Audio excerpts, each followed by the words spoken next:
Mention the town of Blackpool and most people conjure up images of its famous tower, miles of sand and the pleasure beach.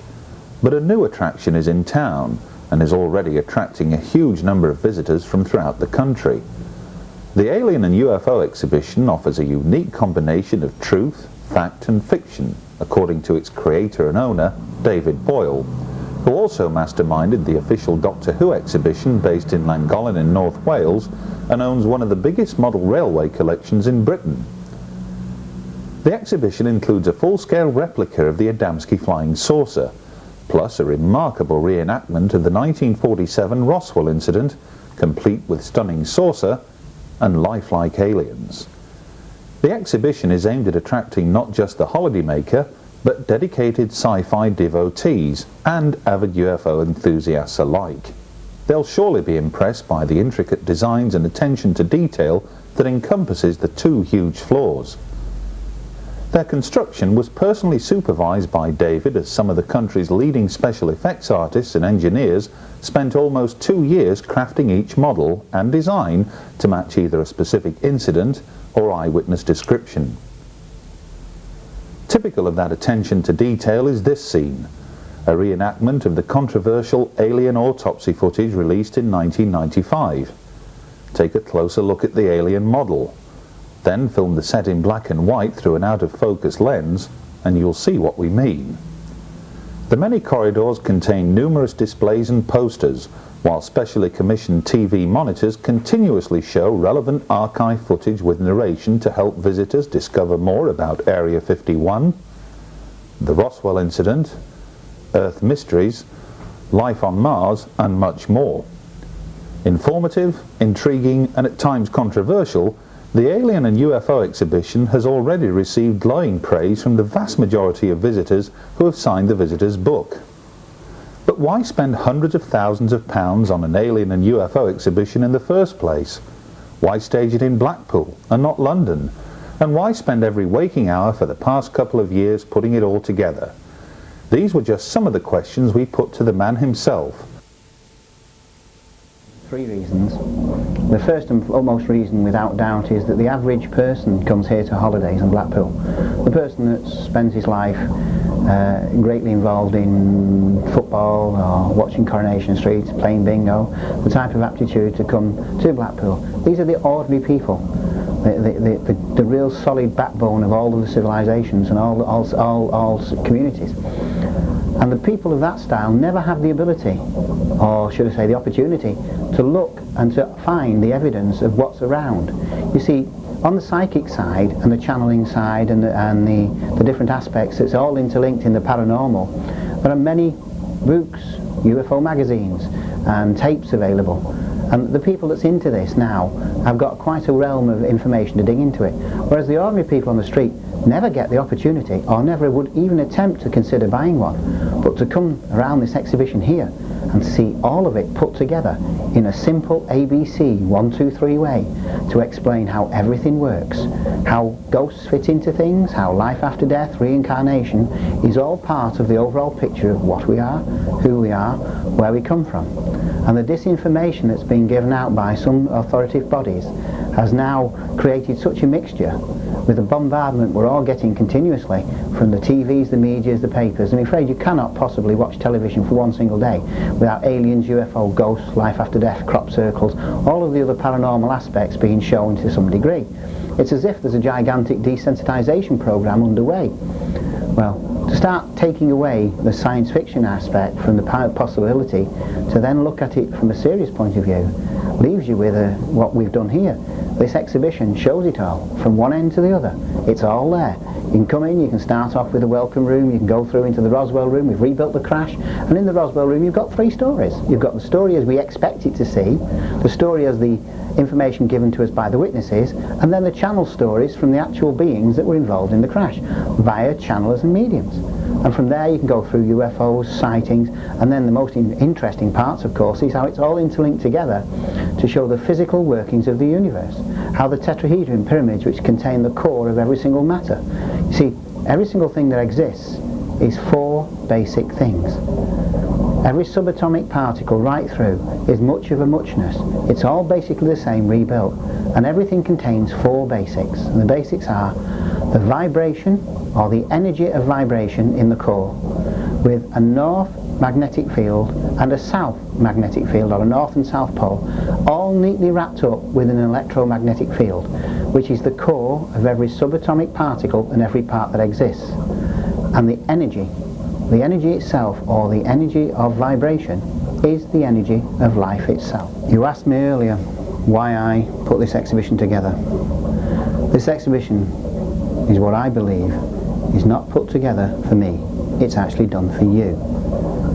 To show you other worlds, other realities which I feel have been kept hidden from you. These are aspects that you can look at yourself. Here in Blackpool, it's all put together for you to see. It's not that far from any point in the UK, about 3 hours. If you're visiting the UK and you have the time, you want to expand your knowledge, you want to see how all of the subjects of paranormal work into the main questions that we all ask. Who are we? Where we come from? And what are we doing here? You'll find a sensible thesis and theory of who we are and what we are, based on all of the paranormal capabilities that seem to show. And the number of people who've already been around this exhibition, who have gone out open-mouthed and stunned, who turn around and say, well, that's happened to me, this I understand, I agree with that. The number of drawings we have and paintings from psychic artists, and who channelers have come in and said, I've seen that being, I've understand that being, I've met that being. The number of people that's involved in that, showing the other side, the physical side. The UFO side is also interlinked into the psychic side, how it all works within the mind, and how the mind itself expands on all the things. Here are all the subjects. A visit to Blackpool, have a look at this exhibition, will expand your knowledge and your consciousness to be able to understand to a greater depth the main questions of who we are, what we are, where we come from, and more important, the workings of the universe. Over the past couple of years, UFO magazine has helped draw attention to a puzzling mystery: the apparent reactivation of a number of supposed disused military facilities reported by readers from throughout the United Kingdom. These are just a few of the many dozens of photographs sent in by readers, which have helped to highlight, and in many cases pinpoint, the precise whereabouts of these underground facilities. It was the report of a flying triangle that first drew our attention to strange goings-on underground. The sighting took place here, close to one of what was a nationwide network of regional government command centres built underground during the height of the Cold War. From a distance, only the 4 air shafts and standing aerial give any indication that something unusual awaits those who drive past this remote facility. There are no signs on the front entrance to indicate who owns the fenced property, but further down the road, a supply transformer offers the only visible clue that this facility is government-owned. The sign clearly reads, Schendelby, Royal Air Force. On the other side of the entrance to Schendelby in the county of Lincolnshire is a small bungalow, one of many identical buildings dotted throughout the United Kingdom that houses a 100-foot lift shaft. These would have taken key local and regional government personnel to safety in the event of an outbreak of nuclear war here on Britain. The entire area is surrounded by a perimeter fence, but from neighbouring fields you can just make out the huge thick steel doors that guard the bunker entrance. Smaller doors are also visible. On an earlier visit we came across 2 ducting pipes that came from within the structure itself. This footage, taken on that previous visit, shows a curious coating of dust on nearby newly grown grass and plants. This would suggest that a ventilation system of some sort created it, and for that to happen, it would mean the facility below is very much active. Within a few hundred yards of Schendelby, another underground site, this time owned by Anglia Water, caught our attention. This is supposed to be a conservation area for wildflowers, but evidence of recent excavation and cable laying could be seen close to manhole covers that lead underground. Travel further up the east coast of England, circumnavigate miles of narrow country lanes, and you come across RAF Staxton Wold, Little is known about this particular facility, except that it contains a warren of underground levels which warn against cruise missile type attacks as opposed to intercontinental ballistic missile threats. The huge and forbidding radome seen here can't be seen from the main road, and millions who visit the holiday resorts of Filey, Scarborough and Bridlington just a few miles away are probably oblivious to its presence. Travel further north up the coast towards the seaside town of Whitby, then across the bleak and remote North Yorkshire moors, you can't fail but to come across RAF Fylingdales. No longer adorned by its massive golf balls to warn against a surprise Soviet nuclear attack, instead you see a huge pyramid shape known as paved pores. Thousands work here, but you wouldn't know it, because most of this facility lies buried deep underground.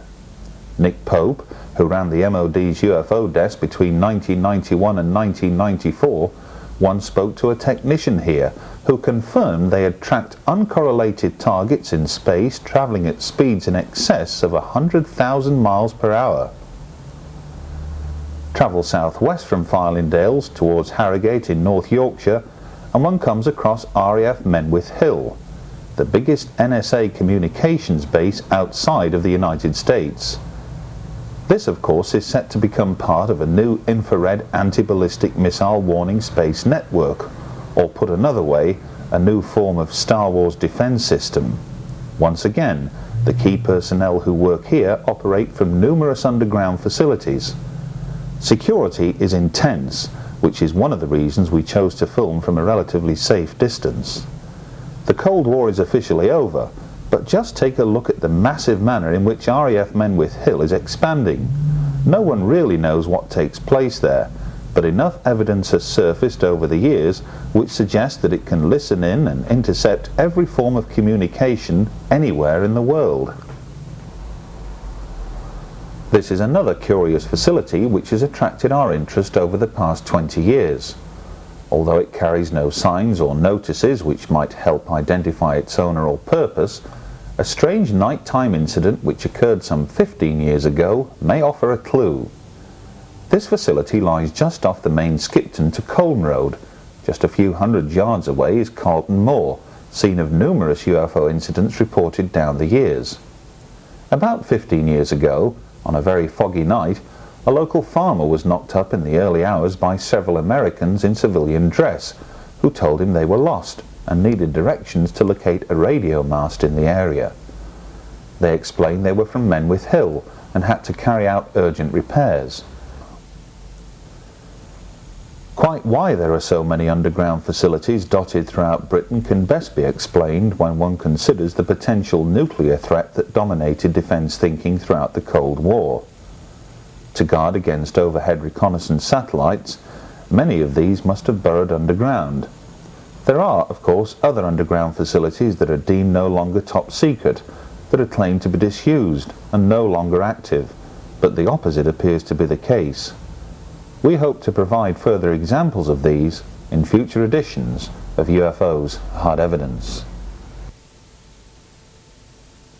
On our visit to Laughlin in the United States, we had the good fortune to meet up with Clifford Stone, a man who claims personal knowledge of how an elite unit of US Special Forces were for many years engaged in the actual recovery of extraterrestrial craft and their occupants.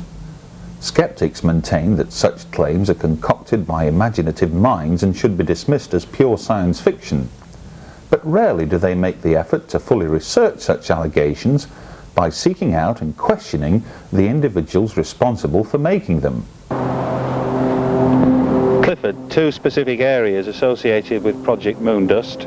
One, as I understand it, the recovery of debris that you would expect to find coming in from outer orbits and such like, decaying satellites and the like, but also another side to Project Moondust as well. Can you elaborate on that for us? Certainly. Project Moondust, by definition, is the overall field exploitation program of only two things: objects of non-U.S. origin, which would involve Soviet satellites, and of course we would want those for technical analysis to determine the capabilities of those satellites for intelligence purposes, and the other being objects of unknown origin. The objects of unknown origin is our interest of, our concern or our interest of that particular program. Now, in order to accomplish the recovery of these objects, the United States Air Force had in place what was called Operation Blue Fly Teams. These consisted of a 3-man team that was prepared to go anywhere in the world to recover these said items. On more than one occasion, we have recovered objects of non-U.S. origin that was also of unknown origin. In short, the best that once they did the field exploitation, the best they could do is come a round circle, what we call round robin, to tell us what the objects were not, leaving us to only speculate what the objects were. In more than one instance, these objects were referred to as objects of non-earthly origin. In the intelligence community, you're very careful about saying interplanetary. It's a word you don't want to use. In the intelligence community, you're very careful about using the term UFO or unidentified flying object. Unconventional aircraft or unknown aircraft. Case in point, the unit involved with these programs was formerly the 4602nd Air Intelligence Service Squadron out of Fort Belvoir, Virginia, an Army post, but it was an Air Force unit that was doing this. A highly elite, the best the Air Force had to offer within the community. What most people are not aware of is that from the conception of that unit, just several months later, after it was conceptualized and formally activated, it took over the full investigation of UFOs. Have we got a year for this, roughly? Yes, sir. 1953, January the 21st, I believe it was, 1953. The 4602nd came into existence. By March, April of 1953, in accordance with Change 1 to Air Force Regulation 200-52, or 200-2, it was given the operational control of the investigations.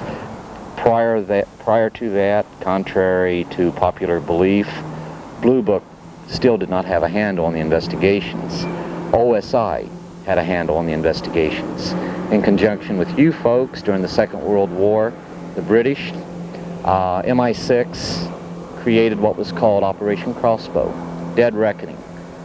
What were the Germans working on that they were about to launch against cities in England? CIC was charged with the responsibility of recovering debris of so-called Foo Fighters in 1943.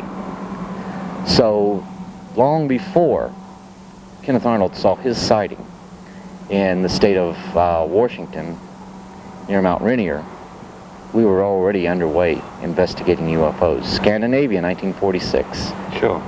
So, now, where is all this taking us now? Presumably, you're absolutely convinced that you have the information which, without any shadow of a doubt, points to what some people would call a cover-up. But this is a modern term now. We're talking about a cover-up of documentation in the 90s, specifically referring to events albeit decades ago.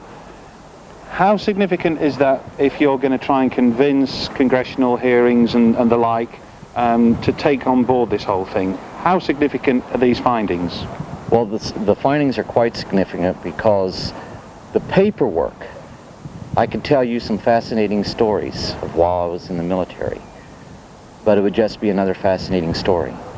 People have had their lives destroyed, and we sit back, feel sorry for them because they don't have it all together.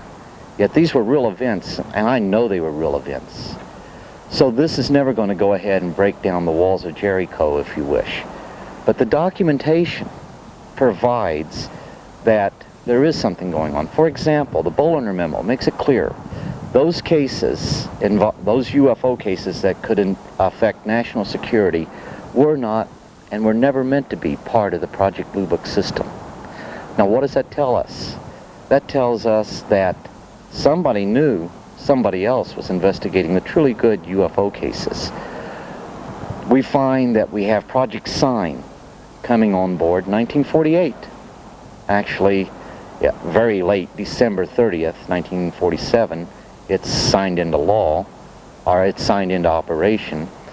So it's on board, it's A2 priority, it's given a secret classification. But now what do we find out? We find out that CIC, Counterintelligence Corps, has a top secret investigation collecting information on unconventional aircraft. Take the definition of unconventional aircraft as reflected in these ancient records and UFOs, and what do we come up with? A sophisticated definition of UFO, sophisticated definition of unconventional aircraft. Both are, the definition is one and the same. But here we have a system set up within CIC looking for unconventional aircraft, which includes a flying disc, and the system set up within the Air Force with 2 or 3 people to investigate the UFOs. We also have the Air Force becoming a separate entity, so now the Army's going to be out of the picture, or so we think. The Army will still have its United States Army interplanetary unit that will still conduct those investigations as part of a joint, a multi-service organization to do these investigations. But now we find that the Air Force has OSI agents that stayed with them as opposed to staying with the Army. We now have the creation of the Office of Special Investigations. Former CIC agents fill those positions. We also find out in 1952 that this organization, that these people still have the handle. They are the ones that are controlling the investigations of the UFOs, not the people at the Air Force Systems Command, per se. We find that at the creation of the 4602nd, the cream of the crop as far as the intelligence community goes, a really elite team, we find that they are given the investigations. Blue Book still exists, but you're not supposed to know about these people. So here we have this organization that's going out investigating UFOs, and we find out that this organization, while it investigates UFOs, it's working with another very sophisticated unit that's so sensitive you're not supposed to know its name, the National Security Agency. Every bit of information, particularly technical data, is not forwarded to Blue Book, it's forwarded to the National Security Agency, an agency at that time we didn't even know that existed. That's right. So you bring it up to December 17th, 1969. We terminate Blue Book. We terminate it and we state there are 3 basic conclusions. There are 3 conclusions that have been reached which would permit its termination. That is, 1, no UFO reported and evaluated by the United States Air Force has given any indication of being a threat to our national security. Very important conclusion. 2, no UFO reported and evaluated has given any indication of representing technological developments or principles beyond our present day of understanding. 3, no UFO reported and evaluated has given any indication of being of extraterrestrial origin. We cannot show origin in the documentation up to this point, but we can definitely show that we have had physical craft of unidentified origin overflying our cities, overflying our country, and other countries of the world as well. By virtue of these objects doing this overflight, and we cannot identify them, that represents a potential threat. Totally invalidates their first conclusion. Secondly, these objects demonstrated technological feats that we cannot replicate to this day.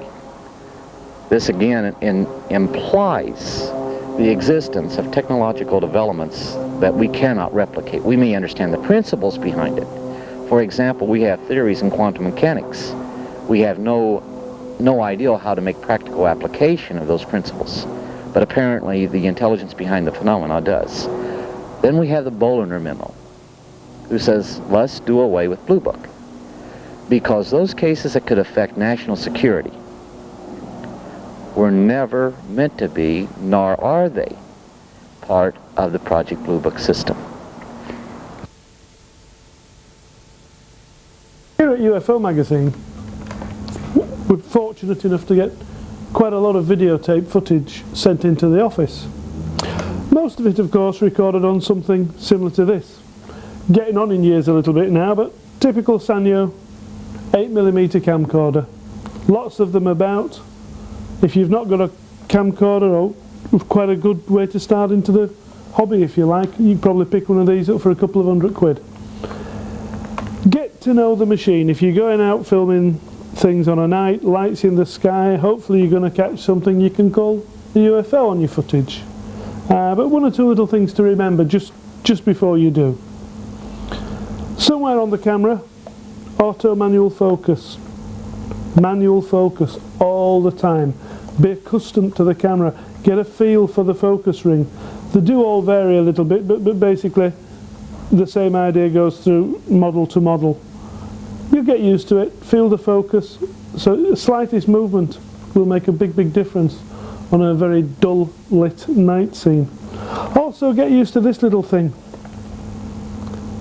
Sport optic finder is what it's normally referred to in the instruction booklet, but you'll find probably that the eyepiece has a focusable element on it.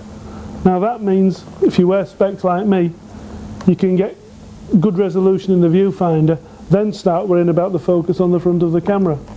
Another trick as well that you might find useful, if you've got the facility, some do, some don't, but if you've got control over the iris, the exposure, if you can turn that to manual, and believe it or not, close the iris down slightly on nighttime footage.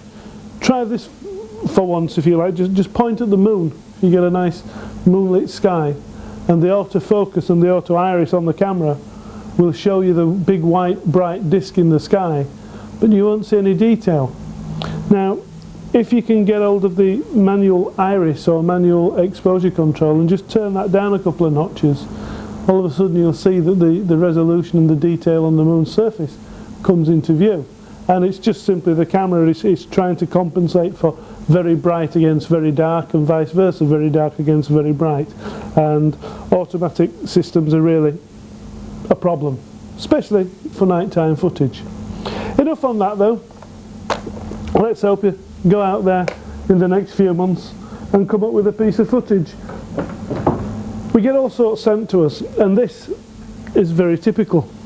The modern computer helps us look very closely at things. And we can see on this monitor here, could be a balloon in the sky. The letter that came with it from Boston in Lincolnshire tells me that two F-15 Strike Eagles were in the air slightly prior to this object appearing. Now for me, I have a feeling it looks a little bit like a balloon, but we can see what's happening here. The actual manual focus could have been used. The automatic focus is hunting, trying to lock onto the scene.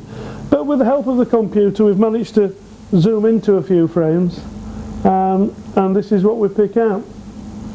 Very reminiscent of our spheres that are being seen over Mexico City, and as we'll see a little bit further on in this programme, over Scotland. Let's just get you a frame here where you can see the object nice and clear. There we go, coming into view now, and there it is. A silver, light, reflecting, spherical object. Who knows? My own thoughts, I think it may be a wayward balloon, a helium-filled balloon, something like that. But we're told it's 300 foot up in the air, there or thereabouts. We've got a nice map and elevation to give us good clues to the altitude. As we can see, a very cloudy day. My own thoughts on this one, I do really think it's a balloon. Right now though, it's time to take a look at some of the footage received here at the office of UFO Magazine. Quite a lot there is too, but sit back and enjoy some of the clips like we have over the past few months.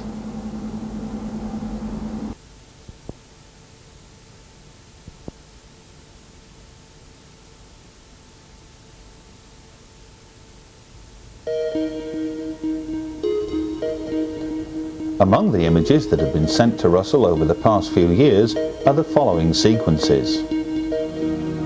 On the 16th of September 1996, Jerry Anderson of UFO Monitors East Kent saw a sphere-shaped UFO almost colliding with a passing 747 aircraft overhead in broad daylight.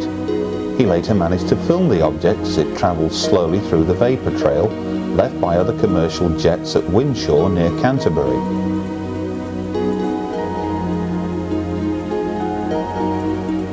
On the 4th of August 1998, Mrs. Tyre Hancock was puzzled by this bright light over Daventry at around 11:30 p.m. Meanwhile, Margaret Crook was watching a similar bright star-like object above her home at Fleur-de-Lys, Blackwood, Gwent. Remarkably, both women filmed the self-same object at the same time. But this UFO turned out to be nothing more than the planet Jupiter. Andrew Ellis of Yorkshire UFO Info conducted a lengthy investigation with fellow researchers John Prescott from Liverpool and Neil Cotty from Burton-on-Trent after a fellow member filmed unusual activity near East Midlands Airport between 10:15 and 10:30 p.m. on the night of the 27th of April 1998. A strange object was seen changing shape and colour seconds before an aircraft appeared in the same shot. The object then appeared to slow in movement as the aircraft passed narrowly by. Strobe light emissions would indicate this was a conventional aircraft, possibly seen from some distance away. On Monday evening, the 24th of August 1998, Leeds United entertained Blackburn Rovers, a match covered by Sky Television with the help of their aerial blimp. Internally illuminated, many people living miles away believed they were witnessing a huge UFO. Among them was S. McKinley, who filmed this object several miles away at Eccleshill in Bradford, West Yorkshire. At approximately 10:30 p.m. on Sunday, the 8th of August 1998, Christopher Martin and Jonathan Browning were sky watching at Silbury Hill, Wiltshire. These images record the atmosphere of that night, one which was to lead to the appearance of a strange aerial object. Just as Christopher and Jonathan were preparing to leave the site, a black triangular-shaped object with 3 bright lights at each edge and a central red light appeared in the distance. Several other lights on both leading edges were also observed. A secondary light behind the main triangle was also seen and may have been a separate object. Both men estimated the distance at half a mile, an altitude at between 1,500 and 2,000 feet. The totally silent triangle first approached from the northwest and banked sharply before increasing speed to head off in a northeasterly direction. The object was travelling at approximately 300 miles per hour and estimated to be at least 100 foot across.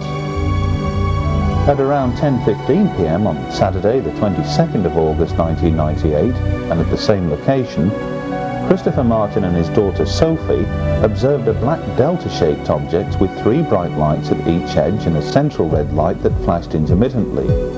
Several other lights, some flashing on both leading edges, were also observed.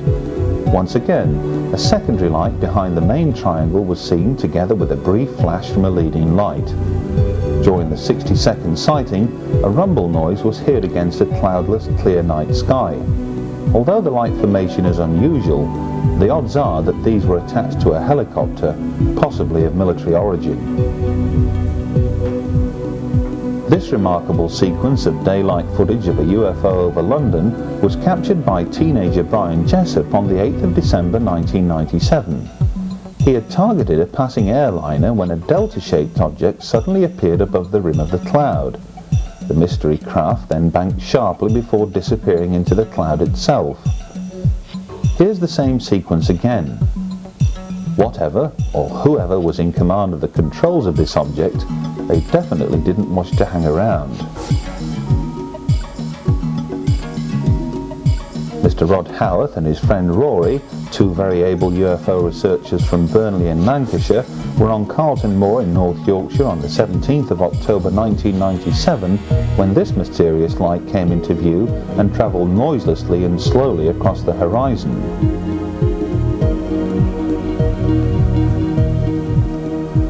Hull UFO Society received this videotape from a local man who regularly watches the skies along the east coast of England while most folk are tucked up in bed. At 4:18 a.m. on the morning of the 14th of February 1997, a triangular-shaped formation of lights appeared in the distance and later appeared to hover. A short time later, a curious rectangular light formation came into view. This footage was taken on a Canon Hi8 with 40x digital at full zoom on manual focus. there was no noise discernible. Mr. D. Campbell and his friend Trevor Sereve, together with others, spotted this bright light over Stevenage, Hertfordshire at around 3:45 a.m. on the morning of the 28th of June 1998. A few weeks later, on the 8th of July, they observed a similar object from the same location and managed to videotape it just after 4:05 in the morning.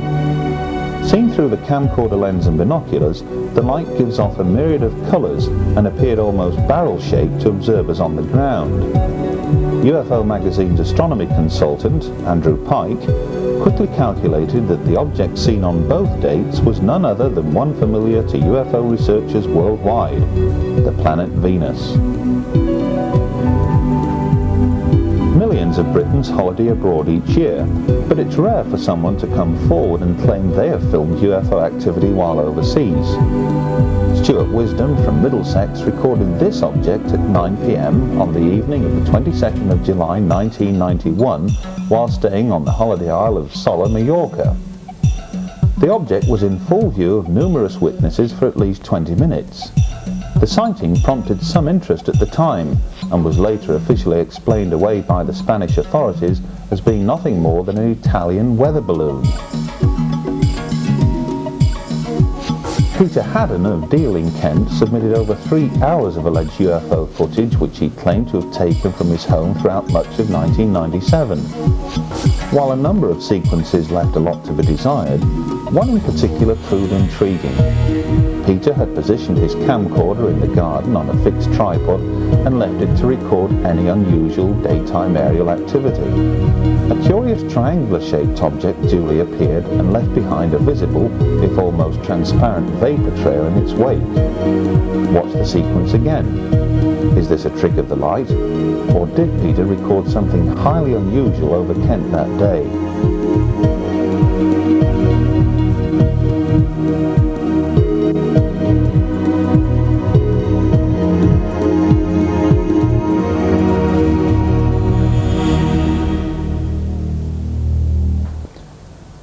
While some alleged UFO footage sent to UFO Magazine in recent years has been interesting, none has quite had the effect of jumping at us from the screen and grabbing our immediate attention.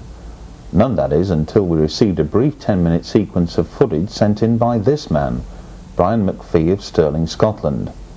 An independent UFO researcher since 1989, Brian has managed to successfully record what some might label as among the most extraordinary UFO footage ever taken in the skies above Britain.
these incredible images among the best ever taken of UFOs here in Britain? What form of conventional or top-secret aircraft could possibly emulate the sort of astonishing speeds and manoeuvres seen here? None that we know of.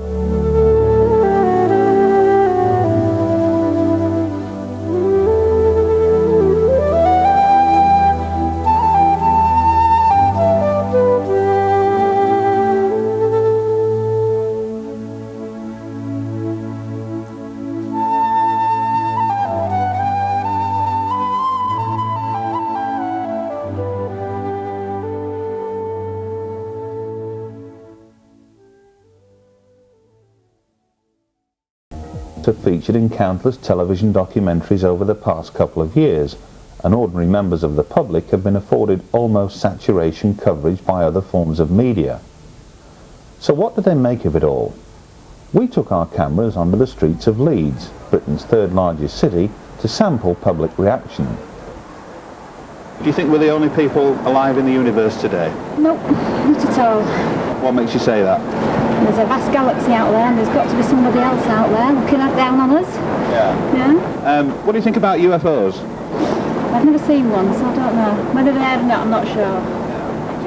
There's been a lot of programmes on television recently about UFOs. Have you tuned in to any and taken a serious look at it? Not really, no. If it happens, it happens. If it doesn't, it doesn't. That's the way I look at it. So if there was an announcement about ET tomorrow that said we're not alone, what would you be doing? Would you change the way that you plan your day at all? Not really. I don't think so. I mean, curiosity would be there, and if they said he's in Leeds City Market, don't come and meet him, I'd probably say yes, I would. But, no. What do you think about UFOs? Do you think it's all foolish nonsense, or do you think that some people have honestly observed some curious things? Yeah, I think it's true. Some people might have. Because if you photograph someone that's in paper, you're not going to exactly draw it on our Have you ever seen anything unusual in the night sky? No. About 4 years ago. What was that? I don't know what it was. It was just like, it was faster than a plane. But we couldn't see what it was. I was on campus, so I don't know what it was. So there others saw it as well? Yeah, there were loads of them, but as I said, I haven't seen them for ages. Do you ever take notice of the night sky on an evening? Yeah, every time you used to see playing the when I was little, I used to think it was a UFO. Really? Yeah. Have you watched any UFO programmes lately on the telly? Yeah, I watch them, you know, when they're on TV when they say it could be true, watch them all the time. Live stream. So, in your opinion, some UFO reports could be the real thing? Yeah. I think the Americans are holding a lot down from us, not giving us the information that we need to know to carry on with day-to-day life. If they just tell us what's going on around us, what's coming towards us, then maybe we can prepare for it.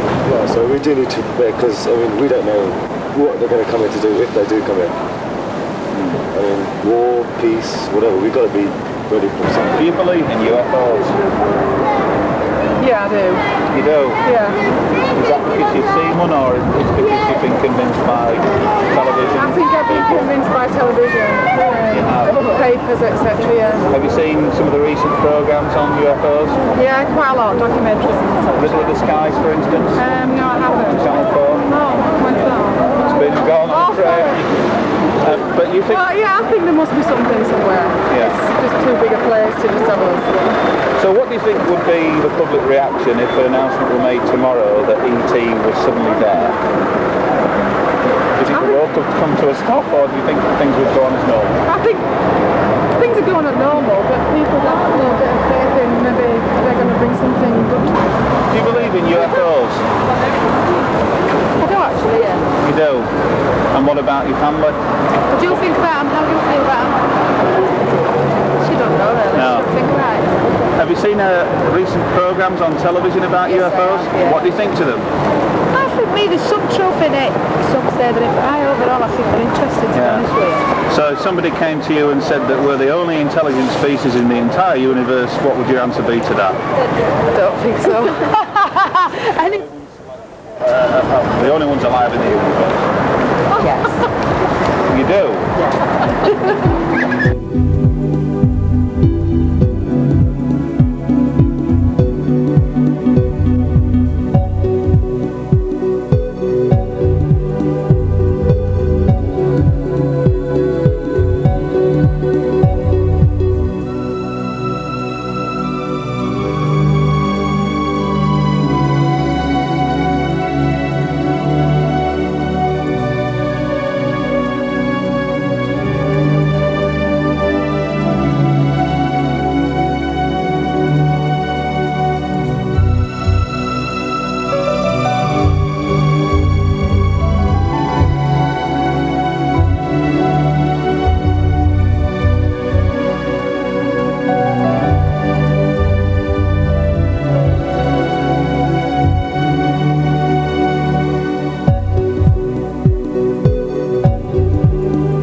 say that overall I think they're interested, to be honest with you. So if somebody came to you and said that we're the only intelligent species in the entire universe, what would your answer be to that? I don't think so. The only ones alive in the universe.